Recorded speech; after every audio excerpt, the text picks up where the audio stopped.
तारापुर मुंगेर की सीट जहां पर ये जीते थे और मुंगेर में ही दुर्गा पूजा के आसपास जो घटना हुई थी उसको लेकर बहुत विवाद हुए थे। अगर आपको याद हो, सर्जन के वक्त जिस तरह की घटना वहां पर हुई थी, पुलिस के अतिवादी एक तरह से जिस तरह से गोली चलने का आरोप था, एक बच्चे की मौत हो गई थी 18 साल के, उसको लेकर एक पूरा बवाल था। वहीं वीसी रह चुके हैं यूनिवर्सिटी में तारापुर मुंगेर से, और मेवालाल चौधरी एकेडमिक इनका बैकग्राउंड, और वो भी मंत्रालय में शामिल किए जा रहे हैं। और कृषि क्षेत्र में खास तौर पर जिस तरह की बात सुजीत भी आपको बता रहे थे, तो अलग अलग ये जो चेहरे एक एक करके जेडीयू की तरफ से शामिल किए जा रहे हैं, ये भी अपने आप में एक संदेश, और जो अगला और आखिरी चेहरा मुझे लगता है होगा जेडीयू की तरफ से, उसकी तरफ अब हम लोग बढ़ने वाले हैं, क्योंकि नाम अनाउंस होने वाला है अब शीला कुमारी का, और थोड़ा सा इंतजार कर लेते हैं मंच से जैसे ही नाम का ऐलान होगा। लेकिन जातीय समीकरणों को भी इस बार देखा गया है और उसको भी एक तरह से फैक्टर इन करके तमाम जो चेहरे चुने गए हैं मंत्री पद के लिए, वो आप इस वक्त देख रहे हैं। तो अब आप शीला मंडल को देख रहे हैं, मंच पर पहुंची हैं, मधुबनी के फुलपरास से चुनाव जीती हैं, और जिस तरह के फैसले शराबबंदी से लेकर कई थे, माना जा रहा था नीतीश कुमार भी महिलाओं में एक फेवरेट कैंडिडेट रहेंगे। उस नजरिए से भी अगर आप देखें तो एक मंत्री जेडीयू कोटे से भी महिला को जाता हूँ। प्रभु जी, महिलाओं को देख रहे हैं कि आप जैसे पहले आपने बात की है कि समीकरण दिखाए गए हैं, महिलाओं को आगे लाने की बात भी की गई। एक तरफ डिप्टी चीफ से महिला को बना रहे हैं, दूसरा जेडीयू ने अपनी तरफ से भी महिलाओं को चुना है। मंडल शायद बैकवर्ड क्लास की तरफ से आते हैं, हाँ। तो इसलिए महिलाओं को आगे ला करके एक तो सुशासन देने की बात है। महिलाओं के बारे में छवि यही की जाती है, मैं आदमी मजबूत कह रहा हूँ कि वो थोड़े ईमानदारी से काम करती हैं, डेडिकेशन के साथ काम करती हैं, इसलिए उनको आगे ला करके चेहरा जो है सरकार का बदलने की कोशिश की जा रही है। समीकरण की जातियों के हिसाब से भी और जेंडर के हिसाब से भी ये लगता है कि केंद्रीय जो सरकार बनाने की कोशिश की गई है उसमें ऐसे लोगों को लाया जा रहा है क्योंकि छवि थोड़ी सी बेहतर हो। हालांकि पहले जो जिनको दिया गया था उनके खिलाफ काफ़ी चार्जेस लग चुके हैं और कोई डिफेक्टर भी आकर के चुके हैं, पर पढ़े लिखे लोग ज़्यादा भी आ रहे हैं इसके अंदर। कोई वाइस चांसलर रहा है, अशोक चौधरी भी बड़े पढ़े लिखे लोगों में माने जाते हैं। तो इसलिए इस सरकार के अंदर महिला को ला करके वही बैकवर्ड क्लास से ला करके और एक अति पिछड़ी जाति से ला करके एक सशक्तिकरण का जो मैसेज रियल टर्म में देने की कोशिश की जाए। जी, शीला मंडल पर जल्दी से अगर आप थोड़ी सी जानकारी दें सुजीत।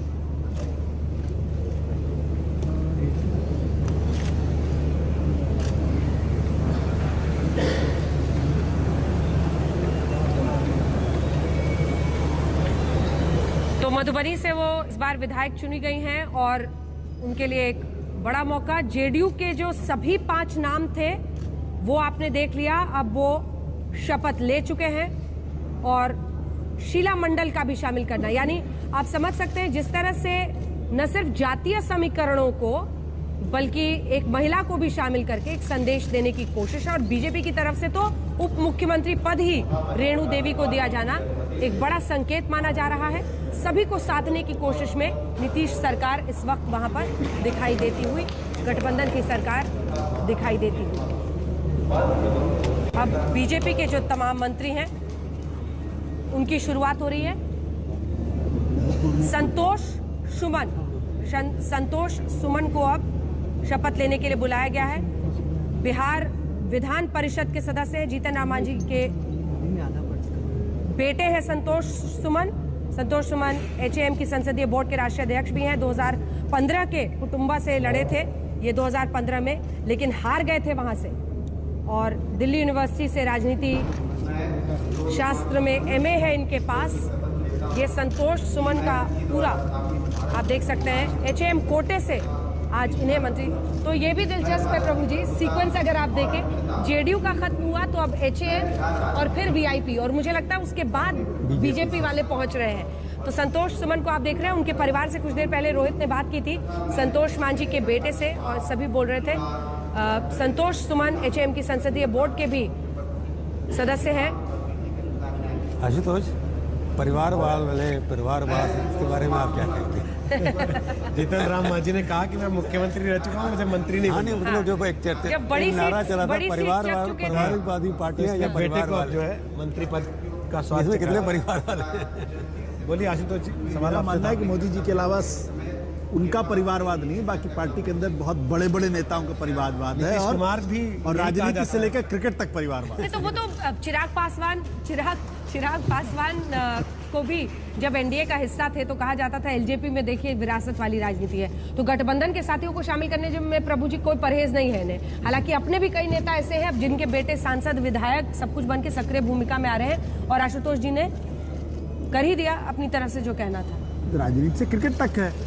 ट्रांजिशन तो हेरिडेटरी है, पॉलिटिक्स में हो चाहे बिजनेस में हो चाहे कहीं भी हो, तो इंडिया की सोशियोलॉजी है। या अमेरिका में भी कई बने, आप बेटे प्रेसिडेंट बन गए, 3-4 प्रेसिडेंट है जिनके बेटे प्रेसिडेंट बन गए। बट आप हिंदुस्तान सबसे बड़ी डेमोक्रेसी में अगर हो सकता है। जितनी रीजनल पार्टीज हैं, सारी चाहे वो परिवारवाद समाजवाद से निकले हों चाहे किसी दूसरे आंदोलन से निकले हों, प्रकाश सिंह बादल के बाद सुखबीर बादल ही बनेंगे, फारूक अब्दुल्ला के बाद उमर अब्दुल्ला ही बनेंगे, और लालू यादव के बाद तेजस्वी यादव ही बनेंगे। लेकिन नीतीश कुमार के बाद शायद उनके बेटे ना बने, ये भी एक मिसाल है जिसका दोनों तरफ से कोट करना जरूरी है। दिलचस्प बात यह भी है कि आशुतोष जी ने सारी रीजनल पार्टीज गिनाई, लेकिन परिवारवाद का सबसे ज्यादा झगड़ा नेशनल पार्टी को लेकर है देश में। हाँ, उससे परहेज कर लिया क्या आशुतोष जी आपने? परहेज वो तो सर्वविदित है, उसके बारे इसका में क्या मतलब ये बताना? थोड़ी है कि उसका मेंशन नहीं आएगा। नहीं, बिल्कुल मेंशन कि होना चाहिए। आज के दिन तो सबसे लेकिन ज्यादा आप- चर्चा इस बात पर मैं- होनी बिल्कुल चाहिए कि आपकी बात- लोकतंत्र में क्या जो विपक्षी पार्टियां हैं वही लोकतंत्र को सबसे ज्यादा कमजोर कर रही आपकी बात हैं, बिल्कुल क्योंकि वो सही है। परिवारवाद की राजनीति के सामने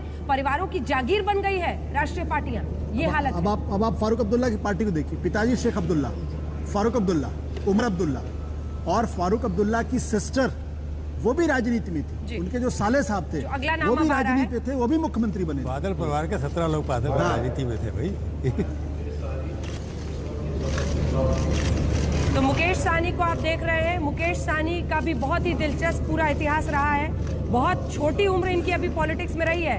सिमरी बख्तियारपुर से चुनाव लड़ चुके हैं, इस बार विकासशील इंसान पार्टी के प्रमुख हैं। जल्दी से सुजीत, इन पर कमेंट, कहां से कहां पहुंच गए, और इस बार स्ट्रेटेजिकली इनका अलायंस जो है एनडीए के साथ वो एक तरह से अच्छा हो गया। 4 आउट ऑफ 11 सीटें दी थी बीजेपी ने। बिल्कुल सुजीत, बिल्कुल अंजना, मुकेश सहनी का पदार्पण जो बिहार की राजनीति में हुआ है वो विज्ञापन के जरिए ज़्यादा शुरुआत हुई थी इसकी, और सन ऑफ मल्लाह के रूप में लोग इन्हें जानते हैं, याद करते हैं। 2015 के चुनाव में ये बीजेपी के साथ थे, और समय हम कह सकते हैं कि काफ़ी ज़ोर शोर से वो चुनाव प्रचार में लगे थे, लेकिन कुछ विशेष सफलता उस समय नहीं मिली। उसके बाद उन्होंने अपनी पार्टी भी बनाई है, वीआईपी 2018 में। 2019 में वो लोकसभा का चुनाव खगड़िया से लड़े महागठबंधन से, लेकिन सफलता नहीं मिली। महागठबंधन हम में हाल तक थे, लेकिन टिकट बंटवारे के दिन उन्होंने प्रेस कॉन्फ्रेंस से वॉकआउट कर दिया था, आपको याद होगा। और उसके बाद वो एनडीए में चले आए थे, और एनडीए में 11 सीटें मिली, 4 सीट जीते हैं। हालांकि खुद चुनाव हार गए हैं सिमरी बख्तियारपुर से, लेकिन मंत्री पद इन्हें मिला है। और सुजीत, पहली जहां से बार आपने शपथ। शुरुआत की, son of Malla set designer थे, लेकिन अपनी ब्रांडिंग बड़ी अच्छी की इन्होंने, और आरक्षण को लेकर जो एक महासम्मेलन इन्होंने बुलाया था उसमें जो भारी भीड़ पहुंची, वहीं से सबने नोटिस करना शुरू किया, और फिर एक अपनी ये भूमिका बनाते चले गए। और एनडीए के साथ ये जो इनका पूरा गठजोड़ इस बार रहा, खुद हारे, लेकिन 4 आउट ऑफ 11 एक अच्छी परफॉर्मेंस मानी जाएगी।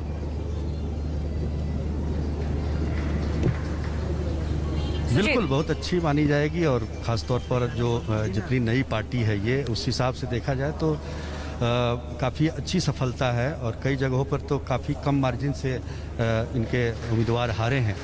तो ऐसे में शुरुआत काफ़ी अच्छी है।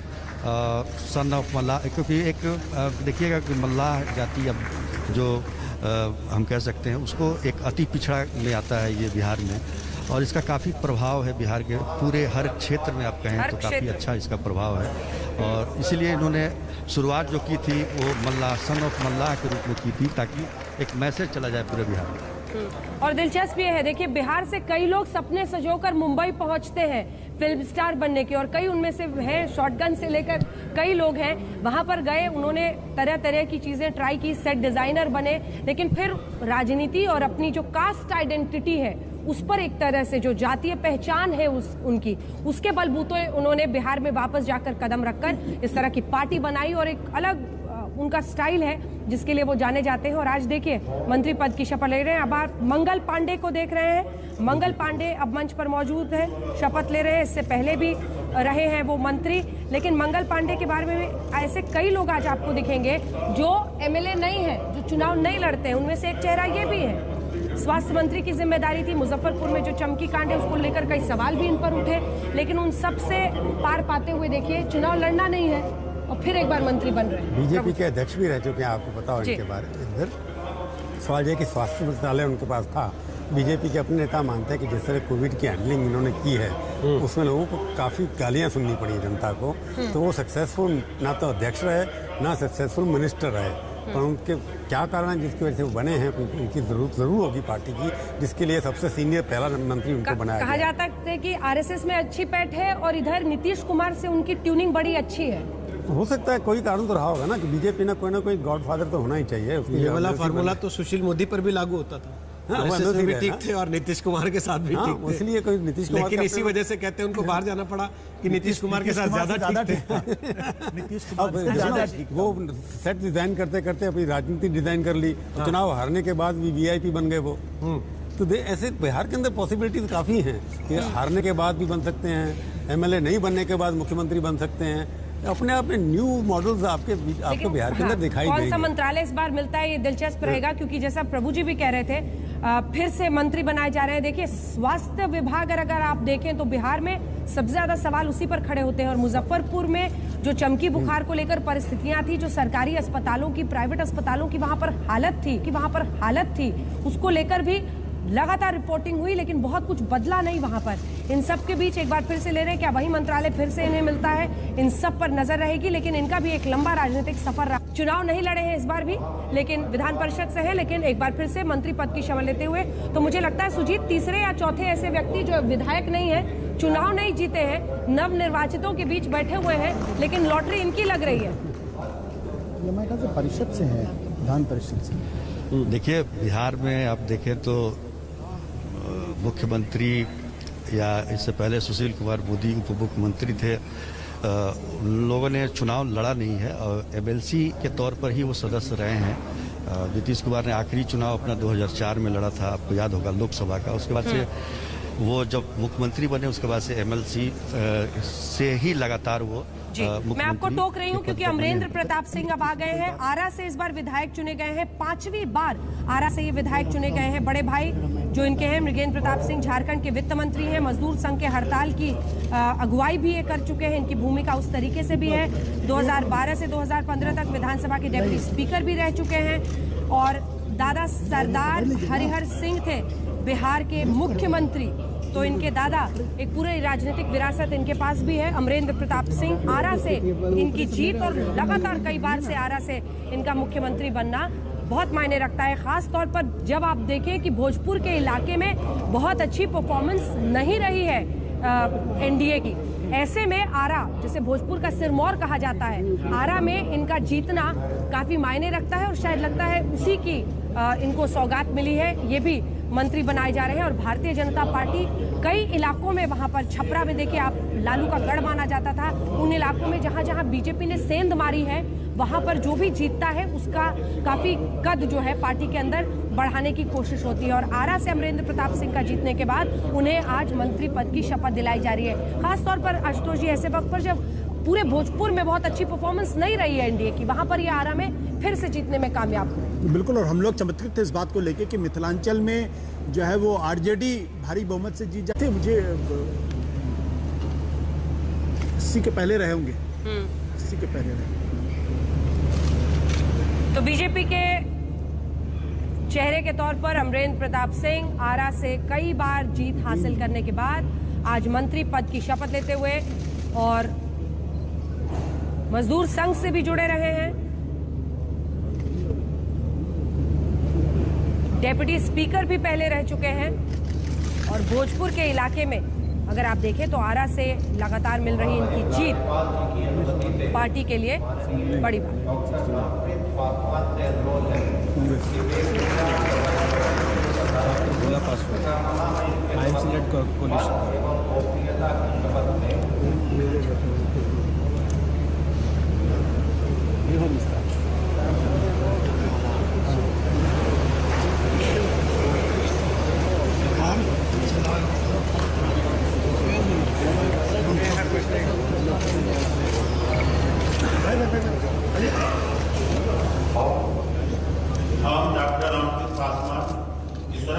उल्लेख थी जे विधि द्वारा स्थापित भारत संविधानक प्रति शांत श्रद्धा निष्ठा राखब हम भारत प्रभुता और अखंडता सक्षुण राखब हम बिहारक राज्यक मंत्री रूप में अपन कर्तव्य सभक सदापूर्वक कुशल अंतःकरण से निर्वहन करब तथा हम भय किंबा पक्षपात अनुराग किंबा द्वेषक बिना सब प्रकारक लोक सभक प्रति संविधान विधि अनुसार न्याय करब।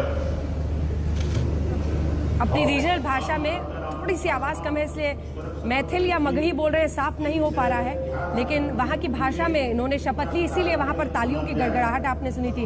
राजनगर सीट से चुनाव जीते हैं, बीजेपी की तरफ से मंत्री ये बनाए जा रहे हैं और आरजेडी के राम अवतार पासवान थे जिनको इन्होंने शिकस्त दी है। क्योंकि आवाज़ बहुत साफ नहीं आ रही है, मुझे लग रहा है जितना मैथिली में इन्होंने अपनी शपथ ली है और दूसरी बार जीत मिली है। सुजीत, आप वहीं पर मौजूद हैं, मैथिली में कि मगही में शपथ ली इन्होंने? मैथिली आपको पता चल जाएगा अंजना कि कितने मिथिलांचल के विधायक मंत्री बन रहे हैं। जो भी मिथिलांचल से आएगा वो मैथिली में ही शपथ लेगा। आप आगे देखते चलिए, आपको पता चल जाएगा कि कितने मिथिलांचल ने चूंकि काफ़ी अच्छी सीट दी है एनडीए को, तो काफ़ी खुश हैं मिथिलांचल के लोग। और बिल्कुल, तो इसलिए पाग भी होगा और मैथिली में बोलेंगे भी लोग, शपथ भी मैथिली में होगा। पाग जो आप सिर पर देखते हैं कई लोगों के, हालांकि पता नहीं ये पहन कर आए थे या नहीं, लेकिन मैथिली में इनकी तरफ से शपथ लेना ये बताता है कि ये हम देखिए, अब आपको अलग अलग तस्वीरें दिखा रहे हैं।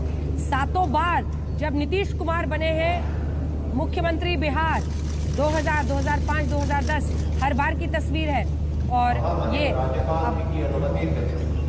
अगले कैंडिडेट आते हुए मंच पर जो शपथ लेंगे।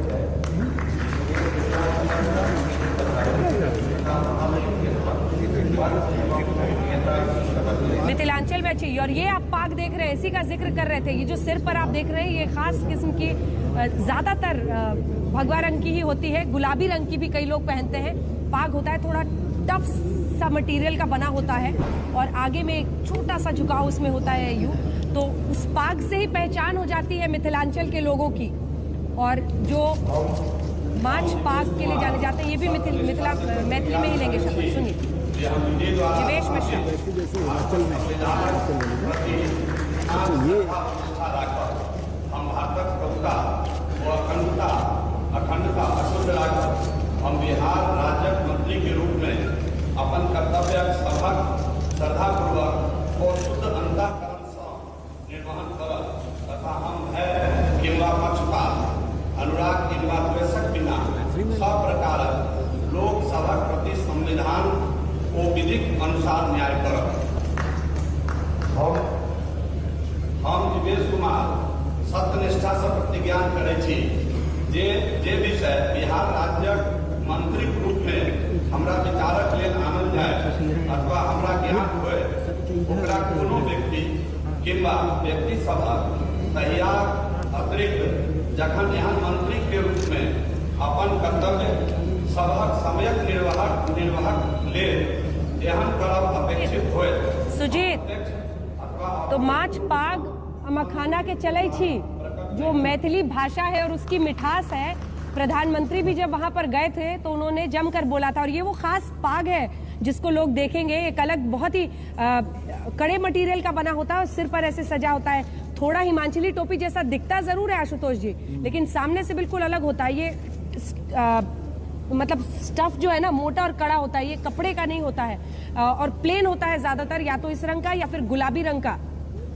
हिमाचली टोपी की डिजाइन बिल्कुल अलग होती है, हाँ, कलर भी बिल्कुल अलग होता है। गुलाबी रंग का ज्यादा शादी में लोग जाते हैं पहन के।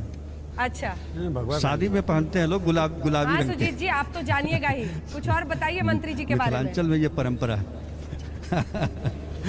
मंत्री जी के बारे में ये कहना है कि जाले से जीते हैं ये, और दूसरी बार मात्र, बहुत यंग हैं, दूसरी बार चुने गए हैं विधायक जाले से। और उनका मुकाबला आपको याद होगा उस्मानी जो जिन्ना को लेकर जो एक चला था, उनको हराया इन्होंने।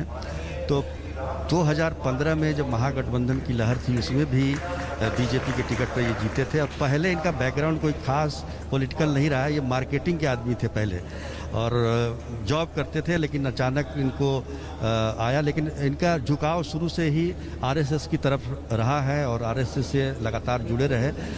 सक्रिय रूप से ये 2015 के आसपास ये जुड़े हैं पार्टी से, बीजेपी से, और टिकट मिलने के बाद से आज देखिए मंत्री के रूप में शपथ ले रहे हैं जीवेश कुमार। मैं रामसूरत कुमार ईश्वर की शपथ लेता हूँ। मैं विधि द्वारा स्थापित तो रामसूरत राय को अब आप देख रहे हैं भारतीय जनता पार्टी की तरफ से शपथ लेते हुए।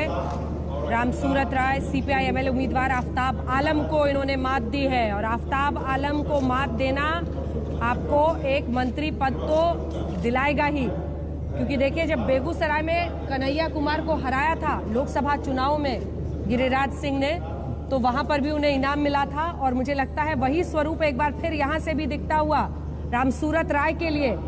जल्दी से एक कमेंट, ये पूरा इलाका और जिस तरह से सीपीआई एमएल के खिलाफ पूरी जो स्ट्रैटेजी थी, वो अगर आरजेडी को भी कोसना था, कांग्रेस को कोसना था, तो यही कहते थे बीजेपी अध्यक्ष जेपी नड्डा की टुकड़े टुकड़े गैंग से मिल गए हैं आप लोगों को। ऐसे में आफ्ताब आलम को हराना आपको यहां तक तो पहुंचा ही सकता था जितना पार्टी ने इसमें अपना सब कुछ लगाया था।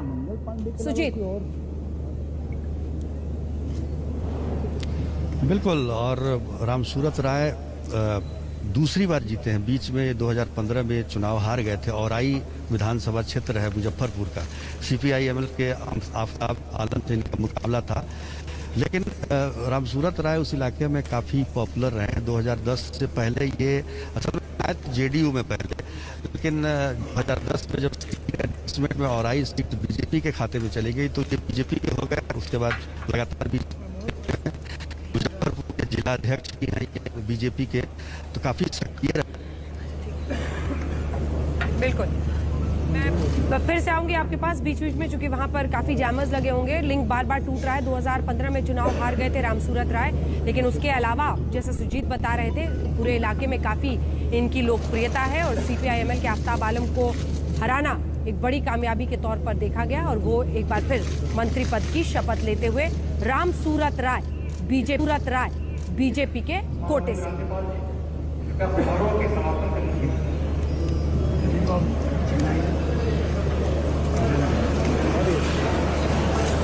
जो ये पूरा इलाका है, यहाँ पर कई सीपीआई एमएल के उम्मीदवार इस बार चुनावी मैदान में थे और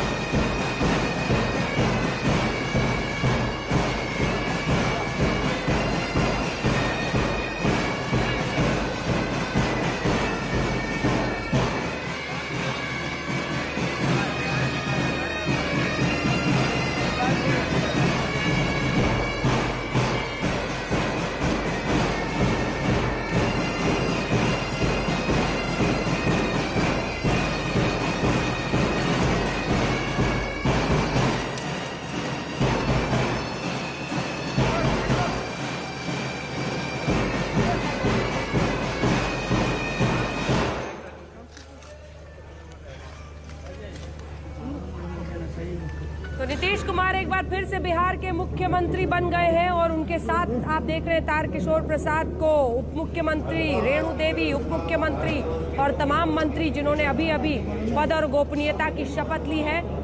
बिहार की राजनीति में एक बार फिर 2020 में एनडीए की सरकार और 2000 से लेकर 2005, 10, 15 में दूसरी बार और उसके बाद 17 में और फिर एक बार 2020 में नीतीश कुमार बन गए हैं मुख्यमंत्री बिहार।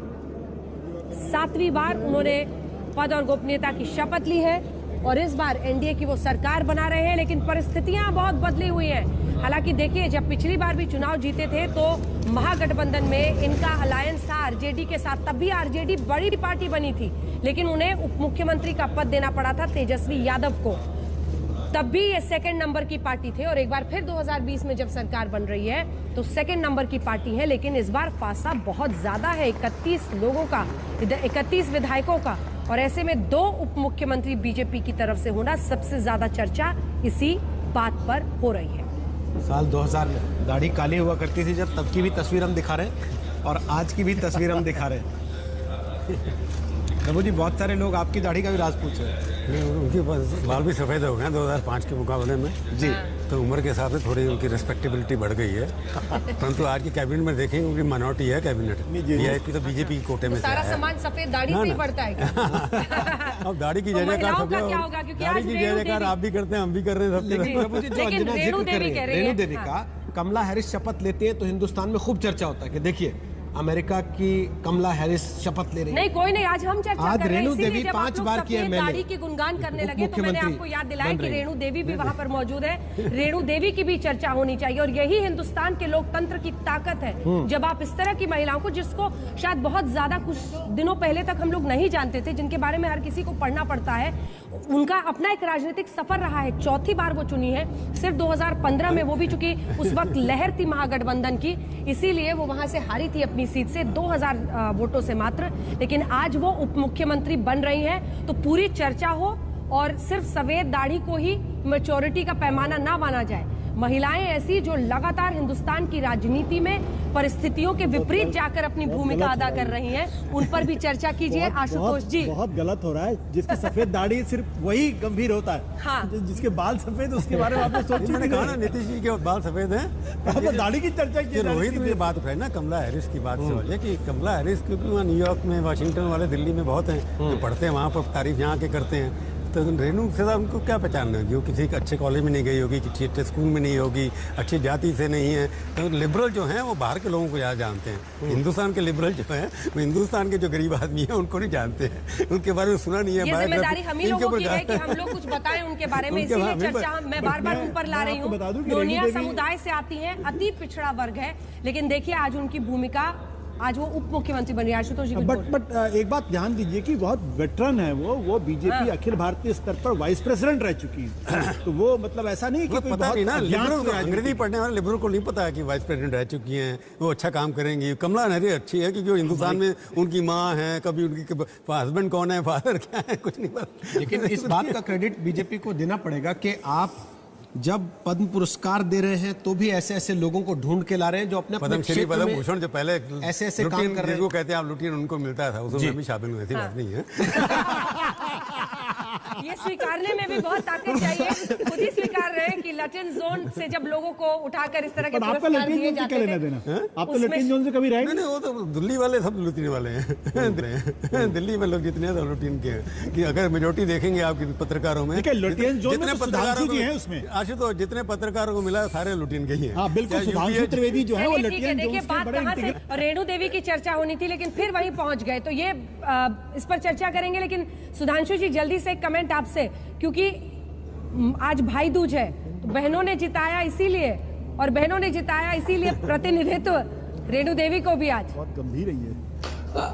देखिए, बहनों के लिए तो जब से प्रधानमंत्री श्री नरेंद्र मोदी जी आए, तो चाहे चूल्हे की जगह के ऊपर लकड़ी का चूल्हा फूकती हुई बहनों के आंसू हो, अथवा जब आपने देखा कि रोगी के लिए आयुष्मान भारत योजना में केंद्र महिला को बनाया गया, इस प्रकार के जितने भी कार्य थे वो महिलाओं को ध्यान में रखते हुए नीतीश कुमार जी ने और उस प्रक्रिया को बहुत आगे बढ़ाया। तो मैं तो मानता हूं एक और बात भी, भारतीय जनता पार्टी एकमात्र पॉलिटिकल पार्टी है जिसने कि अपने संगठन में महिलाओं को 1/3 आरक्षण दे रखा है। 1/3 हमारे पदाधिकारी महिलाओं सुधांशु जी, एक बार आप पहली प्रतिक्रिया क्या प्रतिक्रिया होगी? फिर जिम्मेवारी है, जिम्मेवारी का निर्वहन करना है, और क्या। सर, नई टीम होगी इस बार, नया टीम है। बिल्कुल, हर बार कुछ न कुछ नयापन आता है। Will you B missing Sushil Modi sir this time? Yes, ये आंसर हुआ। क्या कहेंगे? तो देख सकते हैं अमित शाह और जेपी नड्डा दोनों पहुंचे हैं राजभवन में। जो शपथ ग्रहण कार्यक्रम समाप्त हुआ है उसके बाद यहाँ पे आप देख सकते हैं हाई टी की व्यवस्था की गई है, उसमें शामिल होने के लिए।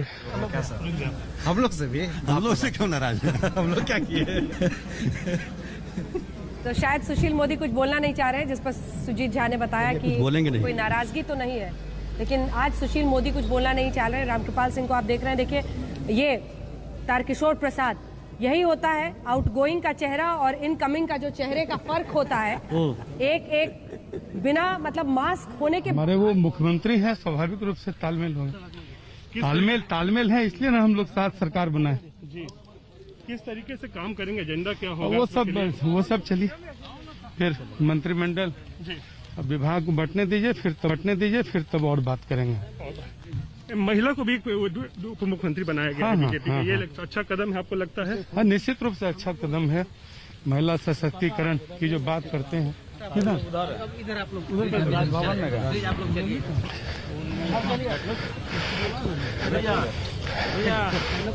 तो एक बताइए, क्या आपकी प्राथमिकता क्या रहेगी, क्या आपकी पसंद है, ये तो बताइए। देखिए, हम जिम्मेवारी बड़े बखूबी निभाएंगे। जो भी जिम्मेवारी सरकार के द्वारा दी जाएगी आदरणीय मुख्यमंत्री जी के द्वारा, उस जिम्मेवारी को सत्य निष्ठा के साथ 100% जमीन पे उतारने का प्रयास करेंगे। इसी पर ज्यादा आपका ध्यान रहेगा क्या? कुछ अभी हम लोग कैसे करें, ये सारा प्रोगेटिव हमारे मुख्यमंत्री जी का है। क्या दें, जो चीज देंगे सब चीज की हम कर निष्ठा। मेवालाल जी कृषि विश्वविद्यालय के वाइस चांसलर होने के। चलिए, तो ये थे मेवालाल चौधरी। सारी चीजें होगी। एजेंडा क्या आपको पता ही है, बिहार को और बेहतर करेंगे जी, यही एजेंडा है। धन्यवाद। तो तारकिशोर जी उप मुख्यमंत्री, और उम्मीद थी कि बनिएगा इतना जल्दी, दूसरा टर्म है आपका। पार्टी के शीर्ष नेताओं का निर्णय है, जो जिम्मेदारी मिली है उसको पूरा करेंगे। अच्छा, तो उस्मानी को हराने का तो नहीं आपको इनाम मिला है? उस्मानी को जाले की महान जनता ने हराया है। हम तो पार्टी के टिकटार्थी थे वहां से, तो जाले की महान जनता का आभार आपके माध्यम से प्रकट करते हैं। आपको लगता है कि इस बार मिथिलांचल ने जितना दिया है एनडीए को, उस हिसाब से प्रतिनिधित्व? निश्चित रूप से मिथिलांचल ने जो दिया उसका प्रतिनिधित्व मिथिलांचल को मिला है। बिल्कुल। जीवेश कुमार जो कि जाले से जीते हैं चुनाव, दरभंगा के जाले से।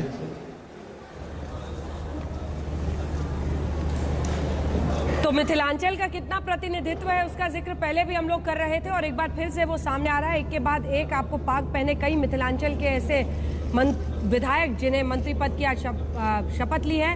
नीतीश कुमार आगे बढ़ रहे हैं, लेकिन एक बार चेहरा हम आपको दिखाएंगे। सुशील कुमार मोदी का एक तरफ और दूसरी तरफ तारकिशोर प्रसाद का। मास्क लगा हुआ है, लेकिन फिर भी आंखों से मुस्कान एक की कोई नहीं जा रहा है। आगे बढ़ रहे हैं, और वहां से अमित शाह गृह मंत्री और बीजेपी अध्यक्ष भी निकल चुके हैं।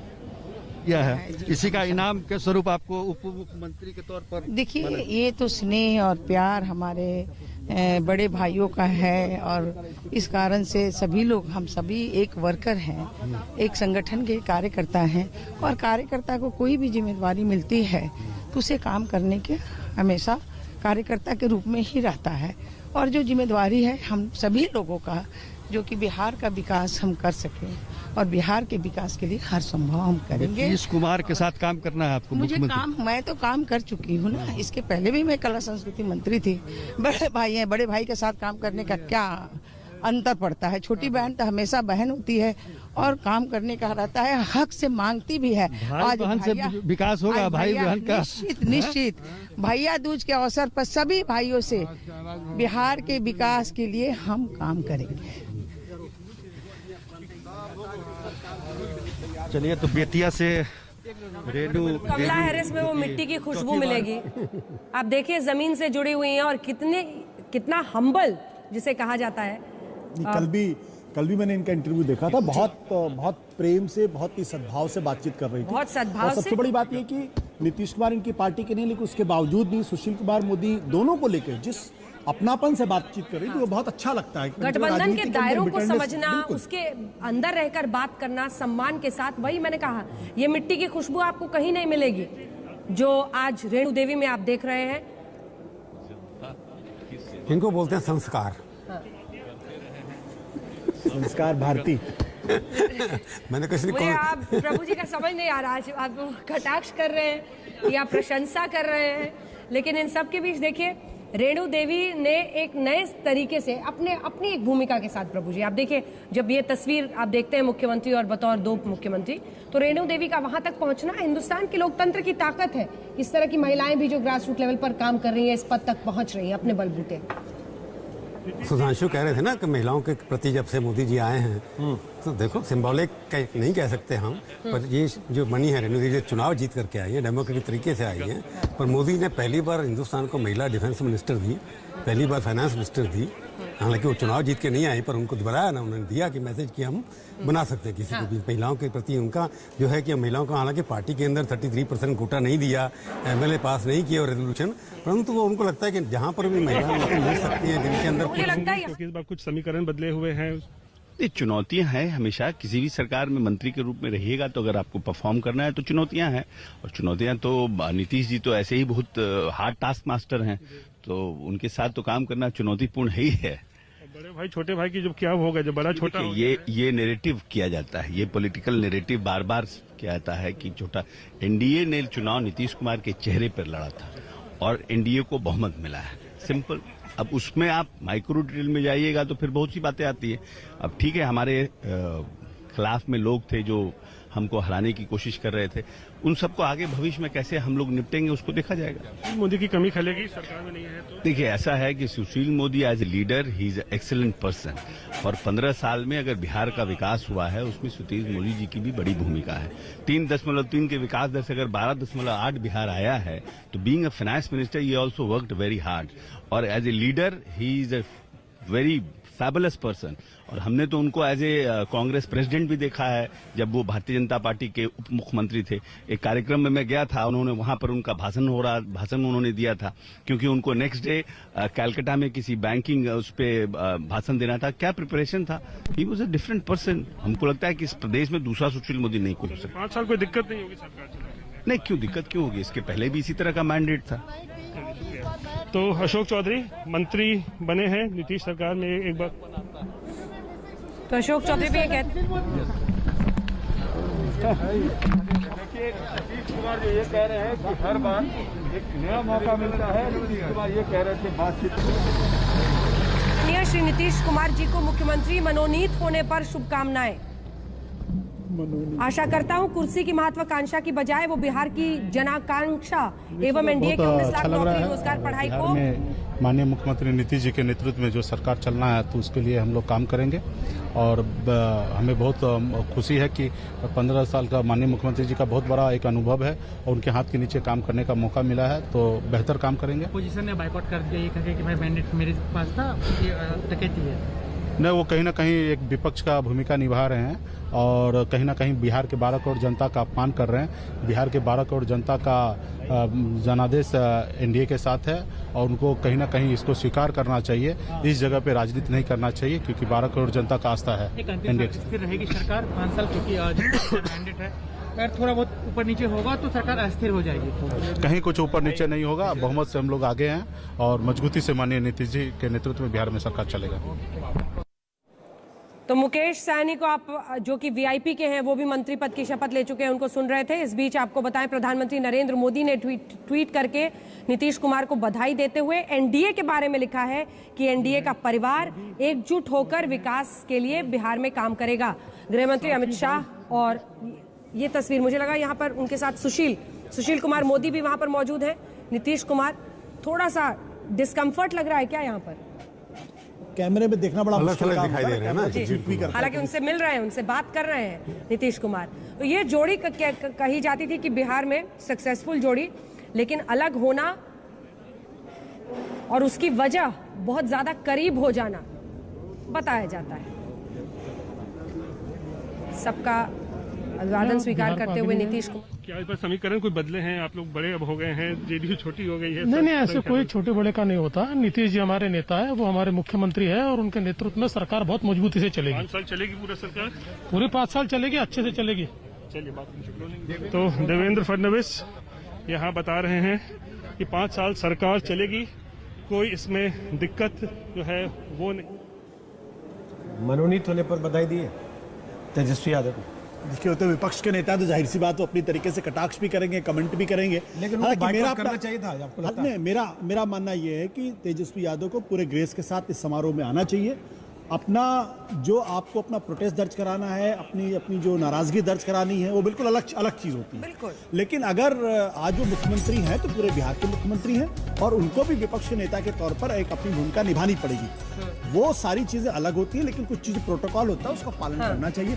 मुझे नहीं लगता ये कोई बहुत अच्छी स्पिरिट में किया गया फैसला। कटाक्ष करना अपनी जगह है, कटाक्ष करना अच्छी है, उनका हक बनता है, ऑपोजिशन का लीडर है। पर सवाल है, ये आशुतोष ने बात कही है कि अगर जीत नहीं हुई, अगर थोड़े 48,000 वोटर पीछे रह गए, तो आपको होना चाहिए वहाँ आना कि उनका कद बढ़ जाता, ना जाकर के उन्होंने जो जीत की है उसमें थोड़ा सा कमी आ गई है। उनका जो ग्लिटर था वो थोड़ा सा हट गया। ऐसे वक्त पर प्रभु जी जब लग रहा था कि उनमें एक परिपक्वता, एक मैच्योरिटी है, बाकी जो विरासत वाली पॉलिटिक्स करने वाले लड़के हैं उनसे, वो तो बिहार के अंदर जैसे लगता था कि अब बड़े नेता बनने वाले हैं, जिस चरम सीमा पर पहुंचने वाले थे, वो ये ना करके उन्होंने ना जा करके अपने कद को छोटा किया है। उनको बड़ा दिल दिखाना चाहिए था, जाकर के उनको वहाँ पर धन्यवाद भी करना चाहिए था, उनको कॉन्ग्रेचुलेट करना चाहिए था और कहना चाहिए था कि हम विरोधी दल की एक कंस्ट्रक्टिव ऑपोजिशन का काम करेंगे।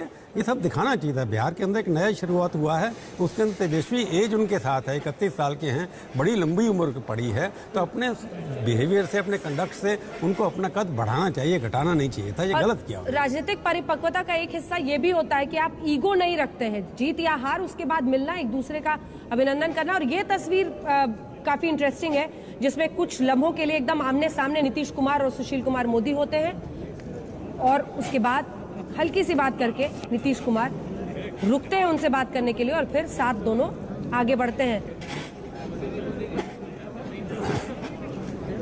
जोड़ी बहुत इन दोनों की मानी जाती है वहां पर, लेकिन कहीं यही तो नहीं भारी पड़ गया। इस तरह का भी आकलन इस बात का किया जा रहा है, सुशील कुमार मोदी को दिल्ली अगर लाने का वाकई फैसला हुआ है और उप मुख्यमंत्री वहां पर 2 अन्य लोगों को, तारकिशोर प्रसाद और रेणु देवी को बनाया गया है, तो उसके पीछे की क्या वजह है? जल्दी से आशुतोष जी, फिर मैं आ रही हूं, सभी मेहमान जुड़ गए। एक चीज बड़ी महत्वपूर्ण थी और मुझे लगता है कि बिहार एक मॉडल अपने आप में था, बहुत अच्छा मॉडल था। हाँ। कि वहां बीजेपी और जनता दल यूनाइटेड लंबे समय तक रहने के बाद भी सरकार में फ्रिक्शन बहुत कम हुए। हाँ। और जब भी किसी नेता ने, बीजेपी के नेता ने कोई टिप्पणी की है तो सुशील कुमार मोदी आगे आए हैं, उन्होंने बाकायदा डिफेंड किया। आपको याद होगा कि अभी पिछले 6-7-8 महीने पहले जिस तरीके से गिरिराज सिंह ने अटैक किया, जिस तरीके से बीजेपी को दूसरे नेताओं ने अटैक किया, हाँ। सुशील मोदी हमेशा एक मॉडरेटर की भूमिका में रहे और हमेशा बड़ी मजबूती के साथ उस गठबंधन धर्म को निभाया। तो ये एक अच्छा मॉडल है अपने आप में। अब ये इस गठबंधन का मॉडल आगे भी कामयाब रहता है या नहीं रहता, यह बहुत कुछ तारकिशोर प्रसाद जी और रेणु देवी के अपने कार्यकलाप पर निर्भर करता है। ठीक है सुधांशु जी, जल्दी से एक क्विक कमेंट इस पर, जोड़ी क्यों तोड़ी? देखिए, यहाँ जोड़ी तोड़ने जैसा कोई विषय नहीं है। भाजपा में दायित्व का परिवर्तन एक स्वाभाविक प्रक्रिया। आप याद करिए 1996 में जब सुशील कुमार मोदी जी को नेता प्रतिपक्ष बनाया गया था, तब बिहार के कितने वरिष्ठ नेता थे। कैलाशपति मिश्रा जी जो जनसंघ के जमाने से बिहार में भाजपा के स्तंभ थे, ताराकांत झा जी थे और अश्विनी कुमार जी थे। इन सब लोगों के स्थान पर युवा नेता के रूप में सुशील मोदी जी को स्थान दिया गया था।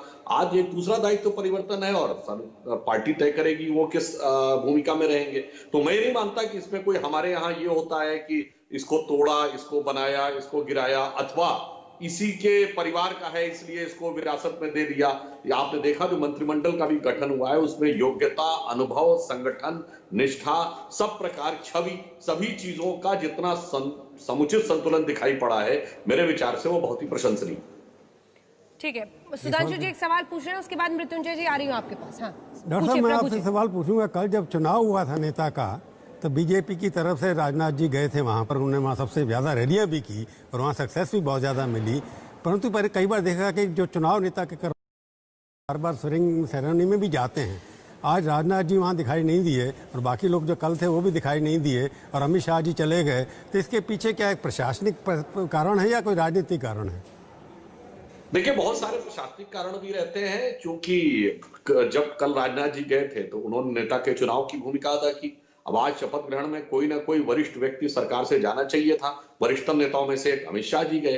तो हमारे यहाँ ये भी है मोदी जी की सरकार में कि सबको अपना अपना कार्य भी करते रहना है और वहां पर जो हमें अपनी एक प्रतीकात्मक उपस्थिति दर्ज करानी है कि सरकार का उच्च स्तर से प्रतिनिधित्व रहे, तो आप देखिए कि नेता के चयन में भी रहा और शपथ ग्रहण में भी रहा। ठीक है मृत्युंजय जी मैं आऊंगी आपके पास कमेंट लेने के लिए कि तेजस्वी यादव का जाना कम से कम एक्सपर्ट्स कह रहे हैं उनकी परिपक्वता को ही दिखाता, फिर क्यों बहिष्कार? ब्रेक के बाद लौट रहे हैं।